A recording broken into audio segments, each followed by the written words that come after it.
की सरकार से डबल रफ्तार नहीं, चौगुनी रफ्तार से हम विकास कर रहे हैं। अभी मैं सुन करके आश्चर्यचकित हो रहा था। हम उत्तर प्रदेश के अंदर 55 लाख से अधिक प्रधानमंत्री आवास दे चुके हैं अब तक। कितने? 55 लाख। लेकिन अगर राजस्थान में यहां की आबादी और यहां के लोगों की जरूरत के हिसाब से भारत सरकार की कोई योजना हो तो हिंदुस्तान के हर राज्य के हर नागरिक का अधिकार होता है। अगर यहां किसी दूसरे दल की सरकार होगी तो भारत सरकार की जो योजनाएं हैं उसका लाभ नहीं मिलना चाहिए क्या?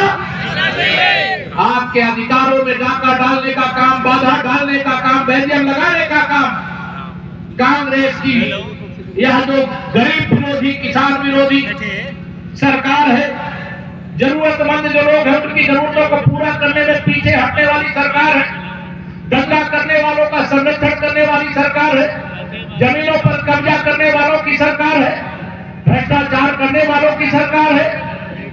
मैं तो यहाँ लाल डायरी की बड़ी चर्चा सुना करता। अब ये लाल डायरी क्या है वो आप लोग ज्यादा अच्छा जानते होंगे, लेकिन आप सबको भरोसा ये रखना चाहिए, विश्वास भी दिलाना चाहता हूं मैं।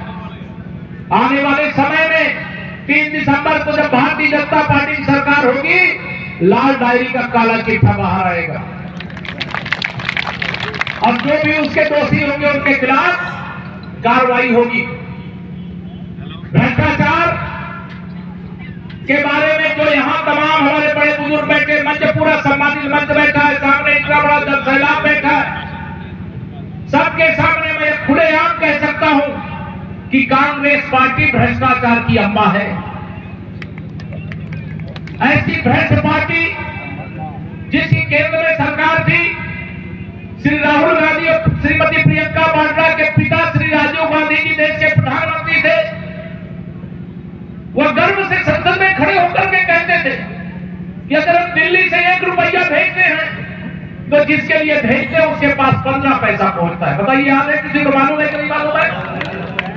15 पैसा पहुंचता है और 85 पैसा कहां जाता था? ये कांग्रेसियों की जेब में जाता था, भ्रष्टाचारियों की जेब में जाता था। इनकी मिली भगत के कारण गरीब आदमी गरीबी हटाओ का नारा दिया, लेकिन गरीब को और गरीब बनाने का काम किया। आज गर्वपूर्वक मैं आप सबके बीच में यहां पर कह सकता हूं, उदयपुर वाटी की धरती से, कि मेरे माननीय प्रधानमंत्री श्री नरेंद्र मोदी जी दिल्ली से में बैठ करके जब आपने आशीर्वाद दिया, देश के प्रधानमंत्री बने, 52 करोड़ से अधिक देशवासियों के बैंक के खाते खुले। अब तक 30 लाख करोड़ रुपया से अधिक भेज चुके हैं दिल्ली से डीबीटी के माध्यम से, और पूरा 30 लाख करोड़ रुपया लोगों के खाते में पहुंचा। भ्रष्टाचार मुक्त भारत बनाने के लिए माननीय नरेंद्र मोदी जी के हाथों को मजबूत होना चाहिए कि नहीं होना चाहिए? बताइए। शक्तिशाली भारत के लिए बताइए, माननीय नरेंद्र मोदी जी के हाथों को मजबूत होना चाहिए कि नहीं होना चाहिए? गरीबी से मुक्त भारत के लिए माननीय नरेंद्र मोदी जी के हाथों को मजबूत करना चाहिए कि नहीं करना चाहिए? सीमाओं की रक्षा के लिए, सुरक्षा के लिए कांग्रेस की सरकार के समय हमारे देश के जवानों का शीश काट करके देश के दुश्मन ले जाते थे, लेकिन सांस नहीं लेती थी केंद्र में बैठी हुई कांग्रेस की सरकार। और जब माननीय नरेंद्र मोदी जी के नेतृत्व में आपने देश में भारतीय जनता पार्टी की सरकार बना दिया, आतंकवादी आए, हमला किए, हम ये नहीं कह रहे कि नहीं किए, लेकिन अगर आतंकवादियों ने हमला किया तो हमारे भारत के वीर जवानों ने पाकिस्तान के अंदर घुस करके सर्जिकल स्ट्राइक भी किया, एयर स्ट्राइक भी किया। जहां दुश्मनों को पैदा करने की फैक्ट्री थी, उसे तहस तहस करके वहीं पर उनकी कब्रिस्तान बना देने का काम भी हमारे भारत के वीर जवानों ने किया। ये अंतर क्यों आया? जब केंद्र में कांग्रेस की सरकार थी तो दिल्ली से ऑर्डर लिए बगैर सेना को, यहाँ तो सेना के वीर बांकुरों की यह धरती है, यहाँ तो शायद मैं समझता हूं कि हजारों नहीं बल्कि इससे भी बड़ी संख्या में यहाँ सेना में जवान होंगे। मैं उनको सबको प्रणाम करता हूं और देश के लिए बहुत सारे बलिदानी उनको मैं नमन भी करता हूं। लेकिन देश में जब कांग्रेस की सरकार थी, ऑर्डर था कि अगर दुश्मन कोई गोली चलाता है तो उस गोली का जवाब दिल्ली से ऑर्डर लिए बगैर आपको नहीं देना है। लेकिन जब माननीय नरेंद्र मोदी जी के नेतृत्व में आपने देश में सरकार बना दिया, तो माननीय नरेंद्र मोदी जी का ऑर्डर क्या था? आप सबके आशीर्वाद से पहली गोली तो नहीं चलाना, लेकिन अगर उधर से गोली चल जाए तो गोली का जवाब गोला से देने का काम करना। यह आदेश देने की ताकत भारतीय जनता पार्टी की सरकार में। मैं आप सब लोगों के सामने आज देश की दृष्टि से देखिए, दुनिया की दृष्टि से देखिए, राजस्थान की दृष्टि से देखिए। राजस्थान में जो विकास 2013 से 2018 के बीच में हुआ था, वो 18 के बाद विकास ठप पड़ गया कि नहीं ठप पड़ गया? बताइए। दोनों हाथ मिलाकर नहीं ठप पड़ गया कि नहीं ठप पड़ गया? जो 100 रुपया में से 85 खा सकते हैं, वो विकास कर सकते हैं क्या? वो झूठे वादे कर सकते हैं, जैसे गरीबी हटाओ। आजादी के 7 साल तक जिन्होंने बात शासन किया, गरीबी नहीं हटी। क्यों नहीं हटी? क्योंकि किसी ने किया है तो कांग्रेस और कांग्रेस से जुड़े लोगों ने किया। आज हम सबके पास अवसर है। 2018 में जो हुआ उसकी मैं याद नहीं दिलाना चाहता, लेकिन 2023 में कोई गलती मत करिएगा। बताइए, कोई गलती तो नहीं करोगे? दोनों हाथ ला के बताइए। आपके यहाँ प्रधानमंत्री जी भी आ रहे हैं आपके पूरे झुंझुनू के अंदर, और माननीय प्रधानमंत्री जी जब आएंगे उनको भी आप सुनेंगे। लेकिन मैं आप सबसे एक ही वादा लेकर के जा रहा हूं। अगर आज मुझे आप यहाँ पर बुलाए हैं और आप सबका आशीर्वाद लेने का मुझे अवसर मिल रहा है, ये धरती मुझे बताया गया कि जहां पर सभा है, यहाँ 80% से ज्यादा लोग मेरे परिवार के सदस्य के नाते यहाँ पर रहते। मैं उन सबको प्रणाम करता हूं। हमारा परिवार विशाल परिवार है। हम सबका साथ, सबका विकास। हमारी पार्टी चाहे अगड़ी जाति का कोई हो, चाहे पिछड़ी जाति का हो, चाहे अनुसूचित जाति का हो, चाहे जनजाति का हो, सबकी अगर त्रिवेणी है, सबका संगम है, तो वो भारतीय जनता पार्टी। जब सबका साथ, सबका विकास, सबके उत्थान के लिए ईमानदारी पूर्वक सोचा जाता है, किया जाता है और किया जाएगा। मैं आप सब लोगों से यहाँ पर यह भी कहना चाहूंगा कि 2023 के चुनाव के बाद हिंदुस्तान के प्रधानमंत्री माननीय श्री नरेंद्र मोदी जी, जिन्होंने आज हमारे श्रद्धेय नेता लाल कृष्ण आडवाणी जी की अगुवाई में सोमनाथ से अयोध्या तक के लिए एक यात्रा निकली थी। आप सबको मालूम है, श्री राम लला की जन्मभूमि पर भव्य मंदिर निर्माण के लिए, जन जागरण के लिए। और उस यात्रा का कर्ता धर्ता कौन था? बहुत लोगों को शायद ध्यान में नहीं होगा। उस पूरे यात्रा के योजक और संयोजक भारत के वर्तमान प्रधानमंत्री माननीय श्री नरेंद्र मोदी जी थे।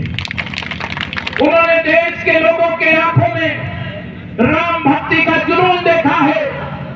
देश के लोगों की आंखों में उन्होंने अयोध्या में रामलला की जन्मभूमि पर जो कर्मठ ढांचा खड़ा है, उसके दर्द को महसूस किया है। 6 दिसंबर 92 जब उत्तर प्रदेश में आदरणीय कल्याण सिंह जी के अगुवाई में वहां पर सरकार थी उत्तर प्रदेश में हमारी। मैं राष्ट्रीय स्वयंसेवक संघ का स्वयंसेवक होने के साथ साथ श्री राम जन्मभूमि आंदोलन का भी एक सिपाही बनने का मुझे गौरव मिला था। 6 दिसंबर 92 को ढांचा ढह गया, लेकिन रामलला की जन्मभूमि पर भव्य मंदिर निर्माण के मार्ग में बाधा लगातार बनी रही। मैं आप सब लोगों से यहाँ पर ये कहना चाहता हूँ, अगर आपने अपना कमर के फूल का बटन दबा करके आशीर्वाद दे करके माननीय नरेंद्र मोदी जी को देश का प्रधानमंत्री नहीं बनाया होता, तो 22 जनवरी 2024 जब रामलला 550 साल के बाद अपने जन्म स्थान पर विराजमान होंगे, तो राम भक्तों और राज भक्तों के प्रतिनिधि के रूप में देश के प्रधानमंत्री माननीय नरेंद्र मोदी जी वहां पर मुख्य यजमान हैं। यह गौरवशाली दिन आपके आशीर्वाद से और माननीय नरेंद्र मोदी जी के प्रधानमंत्री बनने के बाद देश को प्राप्त हुआ है, राम भक्तों को प्राप्त हुआ है। और राम मंदिर केवल राम मंदिर नहीं, वो राष्ट्र मंदिर भी है। इसलिए मैं आप सब लोगों से माननीय प्रधानमंत्री जी के हाथों को मजबूत बनाने की दृष्टि से भी राजस्थान को कुशासन से सुशासन के लिए, कुशासन से राम राज्य के लिए, भ्रष्टाचार की जगह विकास के लिए गरीबों के शोषण की जगह गरीबों के उत्थान के लिए आप सबसे अपील करने, प्रार्थना करने के लिए आया हूं। और एक बात और मैं कहना चाहूंगा आप सब लोगों से, यह जो मेरा विधान यहां पर आज जो मुझे आने का मौका मिला है, तो मैं केवल इसलिए नहीं आया हूं कि शुभकरण जी के लिए केवल आपका वोट मांगू। मैं इसलिए भी आया हूं कि आप शुभकरण जी को, चौधरी जी को ही भारतीय जनता पार्टी का प्रत्याशी मत समझना, केशव प्रसाद मौर्य को भी अपना प्रत्याशी समझना और अपना आशीर्वाद के बड़े अंतर से जिता करके देना कि जब 3 दिसंबर को रिजल्ट आवे और शेखावटी विधानसभा के परिणाम निकल करके बाहर आवे, तो जीत का अंतर इतना बड़ा होना चाहिए जो गीत अभी आदरणीय मेघवाल जी ने यहाँ पर गाया है। हमारा मंत्र जीत का भारी अंतर, यह मैं आपसे अपील करना चाहता हूं। और आप इस बात को भूलना मत, एक जिम्मेदारी लेकर के, संकल्प लेकर के यहां से जाना। 2023 का चुनाव तो राजस्थान को तो बहुत आगे लेकर के भारतीय जनता पार्टी चलेगी ही, माननीय प्रधानमंत्री मोदी जी के मार्गदर्शन में। लेकिन 2024 में जब देश में हमारी सरकार बनेगी, तीसरी बार मोदी जी प्रधानमंत्री बनेंगे, तो देश 5 साल आगे नहीं, देश 100 साल आगे बढ़ेगा। यह विश्वास रख करके इस चुनाव में कमर का बटन दबाते समय यह ध्यान रखना, कोई भी गलती, कोई भी भूल, कोई भी चूक नहीं होनी चाहिए, क्योंकि कोई भी गलती, कोई भूल चूक कई पीढ़ियों को भारी नुकसान पहुंचाने का काम करता। मैं आप सब लोगों से आज यहां पर इसीलिए आया भी हूं। मैं पहले भी आना चाहता था, लेकिन पहले मध्य प्रदेश और छत्तीसगढ़ के भी चुनाव थे। पार्टी नेतृत्व ने मुझे तीनों राज्यों का स्टार प्रचारक बना करके आप सबके बीच में प्रचार करने के लिए भेजने की जिम्मेदारी दी। और जहां भी मौका मिलता मैं राजस्थान लगभग चुनाव के दौरान तीसरी बार आ गया, चौथी बार आया। और 23 तारीख तक जब तक प्रचार है, मैं बार बार आप सबके बीच में आता रहूंगा। मैं जानता हूं राजस्थान में बनने वाली भारतीय जनता पार्टी की सरकार में आप सबके आशीर्वाद से केवल आपका ही यश नहीं बढ़ेगा, राजस्थान का यश ही नहीं बढ़ेगा, मेरा भी सम्मान बढ़ेगा, ऐसा मैं विश्वास रखता हूं। और मेरा सम्मान बढ़ाना आपकी कंधों पर जिम्मेदारी है। निभाओगे सब लोग? केशव प्रसाद मौर्य, केशव प्रसाद मौर्य, कांग्रेस हो या कोई दूसरी पार्टियां हो, मैं नहीं जानता यहाँ कौन पार्टियां, लेकिन मैं एक ही बात कहता, बाकी सब कुछ जाओ भूल, याद रखो नरेंद्र मोदी और कमल का। इसलिए आज मैं आप सबके सामने एक दो बातें कहकर के 2-4 लाइन मैंने भी लिखी। मैं कवियों के बीच में बैठ करके मुझे लगा मैं भी कुछ लिख दूं। तो हमारे आपके प्रत्याशी भी वो कवि हैं, और हमारे आदरणीय मेघवाल जी भी इतना बढ़िया स्वर में संसद भवन में मैंने इनको गाते नहीं सुना है, और स्वर में भी बड़ा चमत्कार, माता सरस्वती की कृपा। अब आदरणीय मेघवाल जी भी आए हैं, मैं भी आया हूं। मुझे यह मालूम है कि जीत रहे हैं आप सब, जिता रहे ना, जिता रहे हैं, और जीत का अंतर बढ़ाने के लिए हम लोग आए हैं। और मैं चाहता हूं कि राजस्थान में रिकॉर्ड वोटों से जीतने वाली सीटों में विधानसभा में मुझे आपका आशीर्वाद शुभकरण चौधरी जी के लिए मांगने के लिए आने का अवसर मिला है, वहां बहुत बड़े अंतर से विजय होनी चाहिए। इसलिए मैं एक ही निवेदन करके घर घर में खुशहाली पहुंचे, क्या हो, घर घर में खुशहाली पहुंचे, बस इतना फर्ज निभा देना, बाकी सब मोदी कर लेंगे, तुम कमल की बटन दबा देना। और एक बात मैं और बहुत जगह कह चुका हूं, आपके सामने भी कह रहा हूं कि विश्वास करो तुम मोदी पर, यह नव युग का निर्माता है। ऐसा नेता इस धरती पर एक बार ही आता है। वाह वाह। इस बात को ध्यान में रख करके पूरी ताकत के साथ मैं आपका समय ज्यादा नहीं लेना चाहता, क्योंकि मैं अपने को भी आपका प्रत्याशी घोषित कर दिया हूं शुभकरण चौधरी जी के साथ साथ। क्योंकि अगर आपके सामने में बैठा रहूंगा, मैं तो आऊंगा नहीं प्रचार करने, प्रचार की बात तो आपके हाथ में। अब आपको हमारा बूथ सबसे मजबूत, हर बूथ को भारी अंतर से जीतने का, अपने बूथ को ही अपनी विधानसभा समझो। बूथ जीता तो विधानसभा जीता, विधानसभा जीता तो राजस्थान जीता। एक बात और कहकर के अपनी बात में खत्म कर दूंगा। 2014 और 2019 में आपने उत्तर प्रदेश को पछाड़ दिया था लोकसभा चुनाव। आप कहेंगे क्यों? हम 2014 का लोकसभा चुनाव था तो 73 सांसद जीते थे, हमारे यहाँ 80 सांसद जीते, 80 लोकसभा सीटें। लेकिन 2014 में जब लोकसभा का चुनाव हुआ तो राजस्थान में 25 सीटें हैं, आपने 25 की 25 जिताई, हम केवल 73 जिता सके। 2019 का लोकसभा चुनाव आया, उत्तर प्रदेश में सभी पार्टियां मिल गई, एक ही तय कर लिया कि हम मोदी जी को प्रधानमंत्री नहीं बनने देंगे। लेकिन मैं आपको यहाँ उत्तर प्रदेश की ओर से, हम 73 तो 80 तो नहीं जीत पाए, लेकिन सभी दलों के एक साथ आने के बाद भी 64 लोकसभा सीटें माननीय नरेंद्र मोदी जी को प्रधानमंत्री बनाने के लिए जीत करके दिए थे। लेकिन आपने 19 में भी 25 की 25 सीटें जिताने का काम किया, इसके लिए भी प्रणाम करता हूं। लेकिन इस बार मैं जरूर आपको कह करके जा रहा हूं, आप यह विधानसभा जीतिए। 2024 में उत्तर प्रदेश में ना हम 73 रहेंगे ना 64 रहेंगे, इस बार 80 के 80 सांसद जिता करके माननीय नरेंद्र मोदी जी को हम राजस्थान जैसे 100% जिताता है लोकसभा में, वैसे 100% हम भी लोकसभा में जिताने का काम करेंगे। ये आपको भरोसा दिला करके जा रहा हूं मैं आप सब लोगों से।